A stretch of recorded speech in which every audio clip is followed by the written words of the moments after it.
Oke, Bismillahirrahmanirrahim. Kembali lagi bersama kami di Rumah Bahasa dan Mites. Kali ini kita akan lanjut membahas tentang reading IELTS, pada khususnya pembahasan tentang matching heading atau mencocokkan judul atau mencocokkan ide utama. Apa sih sebenarnya matching heading question itu sendiri? Dan bagaimana sih caranya kita supaya bisa kita menjawab secara lebih benar atau lebih banyak benarnya daripada kelirunya atau kalau bisa semuanya benar ya. Oke. Jadi matching heading ini tujuan utamanya adalah untuk mengetahui kemampuan kita membedakan mana kalimat utama dan mana kalimat pendukung. Ide utamanya yang mana dan ide pendukungnya yang mana. Nah, mungkin sedikit review ketika kita belajar writing, kita akan menulis yang namanya ide utama dan supporting details. Nah, kemampuan writingnya bisa juga diterapin di sini, tapi dalam hal mengidentifikasi mana ide utama, mana ide pendukung. Itu tujuan dari diberikannya soal matching heading.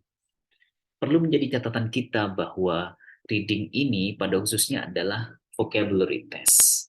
Oleh karena itu, memperluas konteks bacaan kita atau mendengarkan itu akan sangat mendukung kita dalam menjawab soal reading IELTS itu sendiri.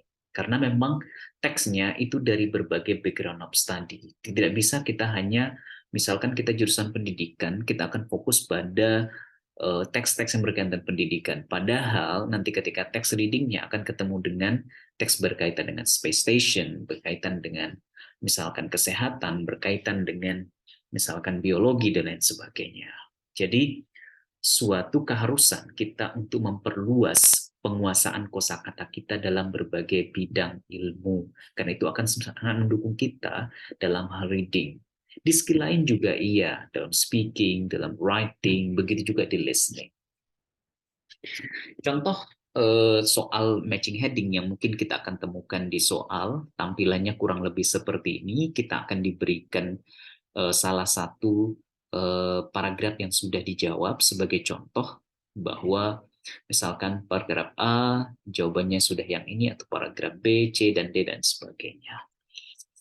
Nah, apa yang harus kita lakukan ketika menjawab soal reading? Ada dua cara yang kita diusulkan atau kita disarankan oleh Cambridge itu sendiri. Yang pertama adalah kita disarankan harus langsung melihat list dari heading itu sendiri. Dan kita harus bisa memahami makna-mana kalimat di daftar heading itu. Jangan sampai ada satu kalimat atau satu heading, daftar heading yang kita tidak tahu, karena itu akan berdampak pada kita memutuskan mana yang pas pasangan dari paragraf itu. Oleh karena itu, memahami kalimat-kalimat itu adalah hal yang paling dasar. Yang kedua, apa yang harus kita lakukan ketika kita misalkan ada satu dua kata yang mungkin akan yang kita susah pahami dari beberapa headingnya, maka baiknya kita menggarisbawahi atau menandai keyword-keyword yang ada di dalam heading itu. Tidak cukup hanya sekedar membaca dan memahami, tapi terkadang kita lupa ini kira-kira intinya apa. Oleh karena itu, menandai keywordnya atau main keyword dari tiap-tiap daftar heading itu sangat harus dilakukan supaya kita tidak bolak-balik lagi nanti menandai ini kira-kira yang mana poin intinya. Nah, ketika kita sudah tandai, kemungkinan besar kita akan menemukan ada dua daftar heading yang kadang itu mirip kosakatanya. Mirip antara heading apa namanya pilihan heading 1 dan heading 2 atau heading 2 dengan heading 5 misalkan. Nah, di sana kita harus bisa mengantisipasi apa bedanya, apa yang sama dan apa bedanya. Bedanya itulah menjadi key apa namanya keyword main keywordnya. Tuh, di sana dia bedanya. Yang keempat, ya, heading ketika kita merujuk ke teks, ya, sesudah kita lakukan cara yang pertama, kedua, dan ketiga, maka kita langsung menuju ke teksnya. Kita sudah tahu keyword, makna dan keyword dari tiap-tiap daftar heading itu. Nah, baru kemudian kita ke teksnya. Karena heading itu biasanya diberikan di kalimat pertama. Dan kadang juga di kalimat kedua, maksudnya kalimat pertama dan kedua yang kita baca. Cukup itu saja yang harus kita lakukan di tiap-tiap paragrafnya. sorry, typo di sini. Tiap-tiap paragrafnya. Kalimat pertama dan kalimat kedua. Ketika kalimat pertama dan kalimat kedua ya kita belum menemukan sensenya, maka baiknya kita membaca kalimat yang terakhir dari tiap-tiap paragraf itu. Karena terkadang paragraf terakhir itu merupakan reiteration atau kesimpulan awal dari tiap-tiap paragraf itu. Oleh karena itu, kita sebenarnya hanya cukup membaca kalimat pertama saja, kalimat pertama. Jika belum, maka kalimat kedua. Jika belum, maka kalimat terakhir. Ini biasanya, tidak selalu menjadi catatan penting bagi kita, tidak selalu. Terkadang dia di tengah bahasa kita, paragraf misalkan campuran, yang mana kalimat utamanya di tengah paragraf. Dan ini sangat jarang sekali. Ini cara pertama yang kita bisa lakukan ketika menjawab soal reading khususnya. Cara yang kedua bagaimana? Nah, mungkin ada di antara kita yang memang lebih suka mencari atau membuat headingnya masing-masing. Abaikan dulu heading, daftar heading itu. Yang kita lakukan adalah membaca paragraf-paragrafnya, ya, membaca paragraf-paragrafnya, dan kita harus bisa membedakan di tiap-tiap paragrafnya itu mana ide utama, mana ide pendukung, mana ide utama, mana ide pendukung. Sedikit review bahwa ide utama itu adalah ide mengcover semua isi paragraf. Dia tidak akan bertentangan dengan satu pun pembahasan yang ada di dalam paragraf itu. Jika bertentangan, maka bukan ide utama dari paragraf itu, atau dia akan mengcover makna yang ada pada kata dan kalimat berikutnya. Yang kedua yang kita lakukan ketika kita memilih untuk menjawab atau membuat heading sendiri adalah kita harus buat oret-oretan. Kita langsung membuat heading kita dengan kata kita sendiri. Ya, membuat heading sendiri dari paragraf yang kita baca. Misal kita baca paragraf pertama, kemungkinan ini headingnya nih. Kita simpulkan, oh ini tentang pentingnya pendidikan untuk anak usia dini misalkan. Oh, paragraf kedua misalkan tentang pentingnya pendidikan anak usia dini. Misal paragraf pertama itu pendidikan untuk orang dewasa. Nah, misal. Jadi dari sana kita membuat heading kita sendiri. Setelah kita membuat heading kita sendiri, maka kita harus langsung segera memastikan keyword dari tiap-tiap heading itu, list headingnya atau mematchkan langsung. Kita sudah punya heading sendiri di tiap-tiap paragraf, kita matchkan langsung antara keyword yang kita sudah buat dengan keyword yang ada di dalam list of heading itu, mencocokkan heading yang kita buat dengan heading yang ada di daftar. Pastinya kita harus memastikan bahwa heading yang kita buat itu semakna dia dengan salah satu daftar heading. Ingat, semakna dalam artian bisa sama katanya, bisa juga beda, tetapi maknanya masih satu.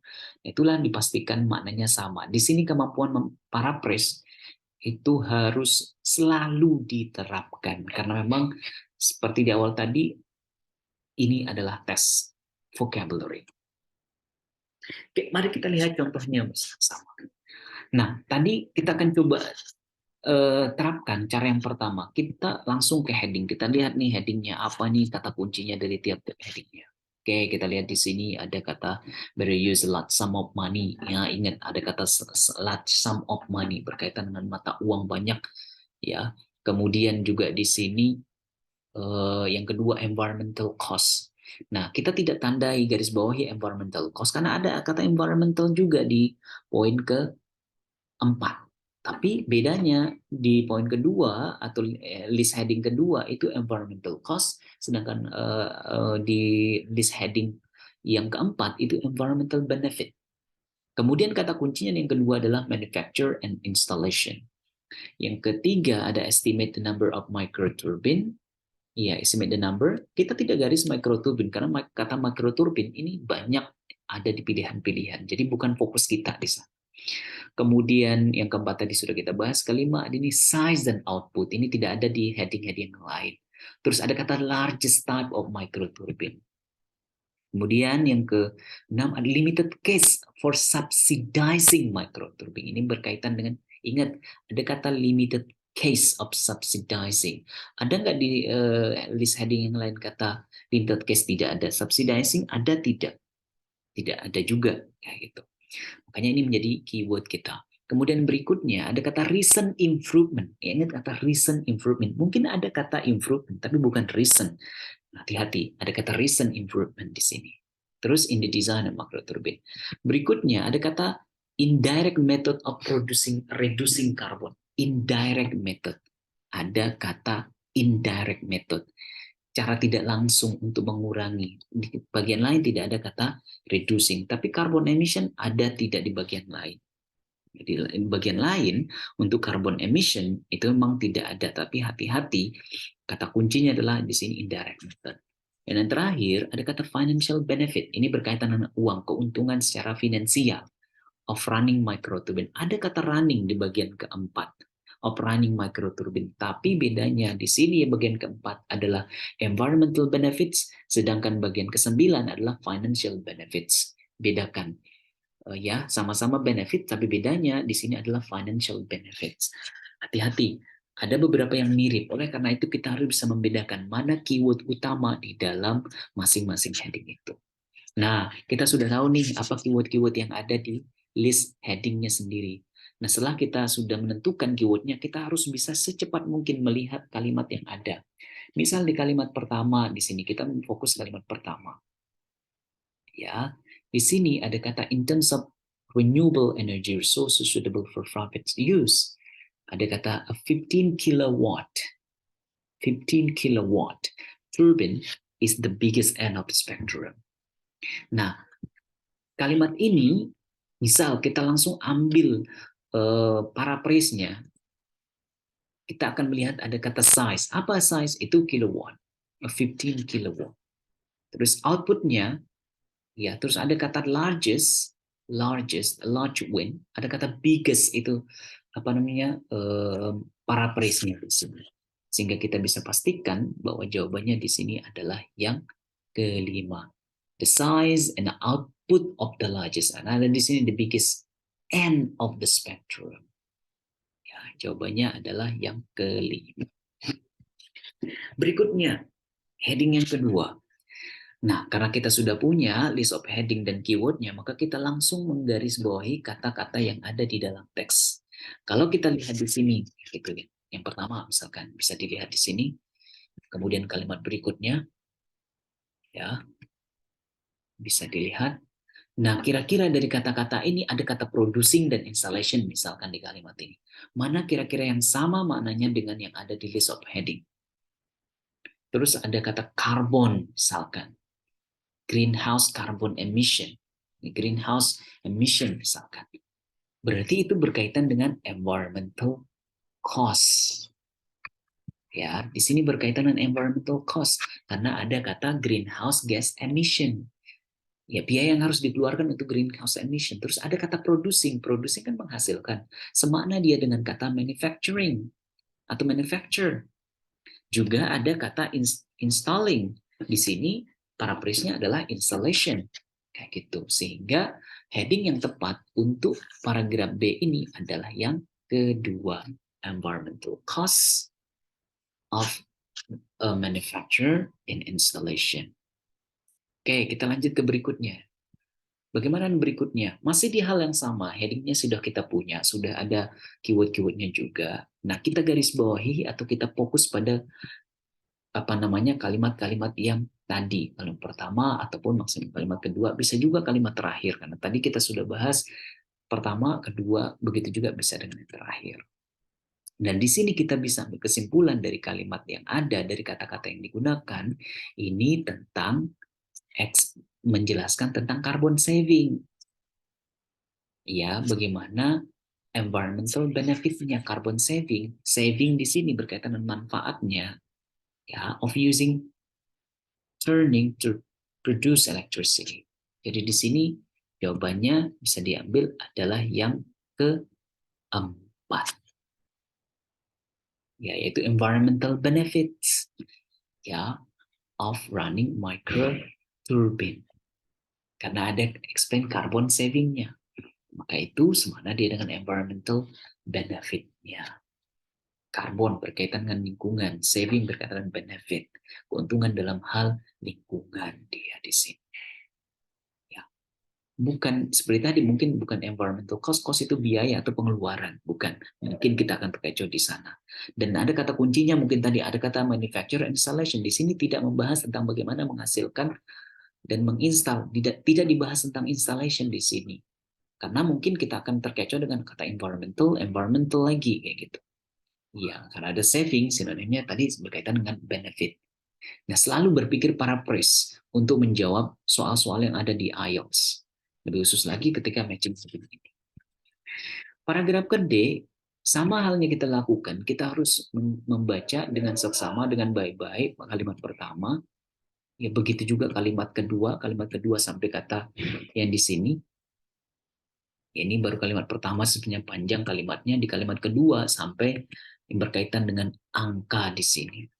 Jika dilihat, ini teks ini menjelaskan tentang financial incentive given by the UK government to encourage individual to install the turbines. Ya, di sini berkaitan dengan financial incentive. Karena disebutin per unit sekian. Terus jika ini di kalimat kedua, ya with all of this taken into account, individuals would get back. Dia bilang di sini. Itu financial benefits-nya.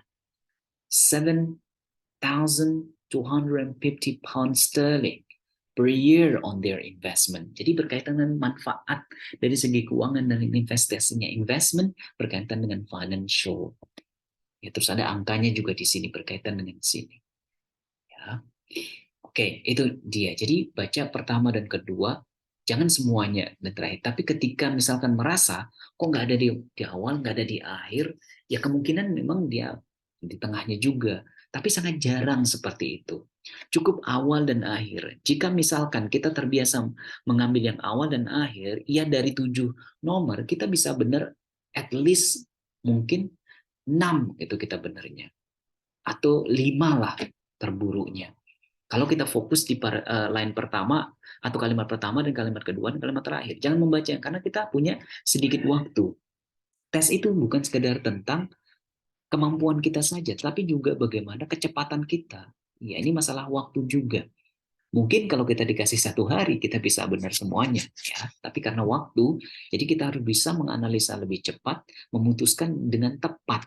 Sehingga heading yang kita ambil itu benar sesuai dengan jawabannya. Ya. Oke, berikutnya yang kita lihat di sini sama, cukup baca yang awal dan akhir, tapi ketika tidak menemukan yang awal dan akhir, kita harus baca yang mana? Ya langsung, misalkan bisa di tengahnya, bisa di akhir. Nah di sini kita coba ambil yang tengahnya di sini. Ya karena misalkan di awal, ini kok nggak make sense ya, nggak sesuai ya, nggak mengcover ya idenya gitu. Jadi kita ambil dari yang tengah misalkan di sini.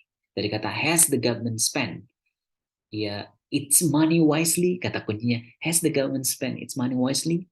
Kemudian ada penjelasannya di sini, it has invested 24 pound, ya mungkin per unit into each microturbine that works out of a massive 250 pound sterling per ton of carbon save. Ada kata save lagi di sini. Tapi berkaitan dengan carbon save. Dan di sini kita bisa ambil kesimpulan bahwa ini memang ada kata question kan. Has the government spent its money wisely? It was spending, penghabisan. Karena invested 24p, subsidizes to individual, arguing that the money may have been better spent on offshore wind farm. Ya, jadi dari kalimat awal bisa juga kalimat akhir kita lihat, in other words the microturbine work as a good investment for individual, but only because the government spend arguable ways so much money subsidizing it. Carbon saving are far lower too. Tapi dari kalimat yang di atas kita bisa ambil kesimpulan bahwa jawabannya adalah yang pertama, yaitu better use a large sum of money. Dari jumlah yang besar ini, nah bagaimana caranya menggunakannya jauh lebih baik. Nah, di sini jawabannya adalah yang pertama. Berikutnya paragraf F. Kita juga lihat, karena ini paragrafnya pendek memang, bisa juga kita baca semuanya. Tapi ingat, kalimat pertama tetap menjadi acuan. Ya, ketika tidak dapat, baru kalimat berikutnya. Ada kata di sini berkaitan dengan acceptance that there has been some benefit of subsidizes, sorry typo, to individual. Jadi kalau kita bisa lihat dari penjelasan ini, maka jawabannya adalah yang ke-6. A limited case for subsidizing microcredit. Karena di sini ada sanggahan, misalkan kata nevertheless dan lain sebagainya. Oh, itu adalah salah satu limited case of subsidizing microcredit sendiri. Oke, berikutnya paragraf G. Sama, kita harus melihat kalimat pertama.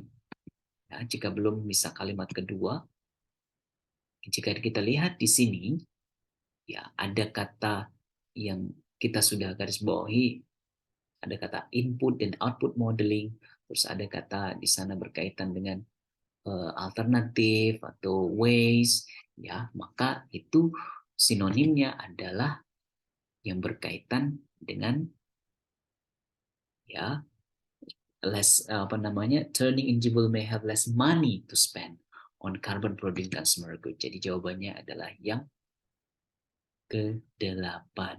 Indirect method of reducing carbon emission.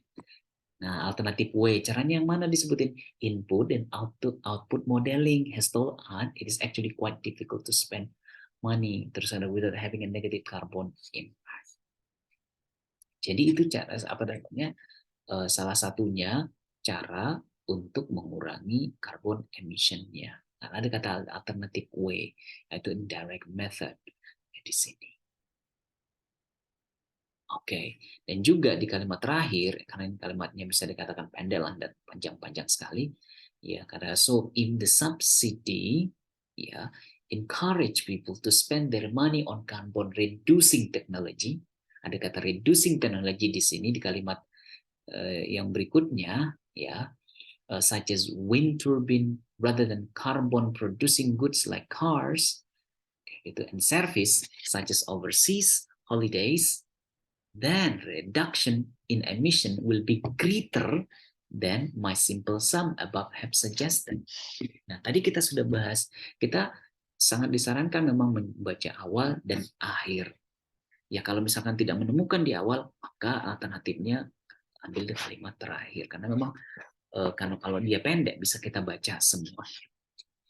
Oke, itu cara-cara kita untuk menjawab soal heading. Nah, mudah-mudahan poin-poinnya tadi bisa didapat.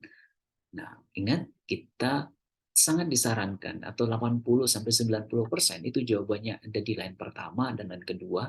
Jika belum maka line terakhir. Tapi jika paragrafnya pendek memang bisa kita baca semua kalimat yang ada. Tapi karena waktu kita sedikit, maka baiknya memang kita cukup membaca awal dan akhir. Dan itu cukup bisa membantu kita untuk bisa benar ya 90% dari total soal yang tersedia. Oke, demikian penjelasannya. Silahkan mengerjakan tugas yang ada. Mudah-mudahan sedikit materi tadi bisa memberikan pemahaman bagaimana cara kita menjawab soal matching heading. Oke. Oleh karena itu, latihan dan menganalisa lebih banyak soal lagi akan membiasakan kita atau mempermudah kita menjawab soal heading itu sendiri. Oke, demikian materi kita berkaitan dengan heading. Mudah-mudahan sekali lagi bermanfaat. Demikian, Assalamualaikum warahmatullahi wabarakatuh.